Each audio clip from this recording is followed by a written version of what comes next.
Un reproche, par essence, c'est inacceptable. Pourquoi c'est inacceptable un reproche? Parce qu'un reproche, ça s'adresse à l'identité de la personne à qui vous vous adressez.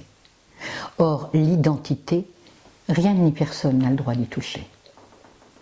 En fait, on est composé de plusieurs couches. Il y a l'environnement. Si l'environnement ne convient pas, on peut en changer. Puis, il y a le comportement. Si un comportement est inadéquat, on peut en changer. Puis viennent les capacités. Si on manque de certaines capacités, on peut les acquérir. Puis viennent les croyances. On a des croyances surtout. Quand les croyances sont boostantes, je parle évidemment pas de croyances religieuses, quand les croyances sont boostantes, oui, je suis quelqu'un de génial, ben on n'y touche pas. Quand les croyances sont limitantes, oui, je suis nul, on peut les bouger. Ensuite viennent les valeurs. Les valeurs, elles vous ont été transmises beaucoup par vos parents. Il y en a peut-être certaines que vous avez développées par vous-même. La liberté, l'autonomie, la famille, l'honnêteté, la droiture. Ces valeurs, ce sont les piliers de la personnalité. Ces valeurs, elles ont besoin d'être nourries.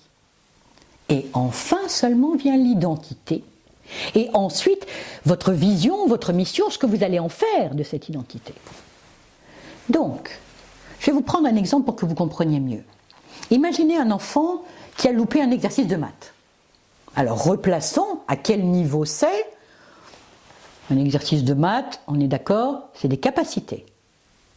Et puis il y a un parent ou il y a un prof qui va arriver et qui va dire « Oh franchement, t'es nul !»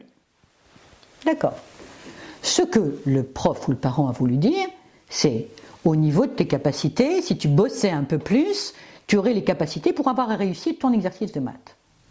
Sauf que l'enfant, qui est une véritable éponge, entend « je suis nul », c'est-à-dire son identité.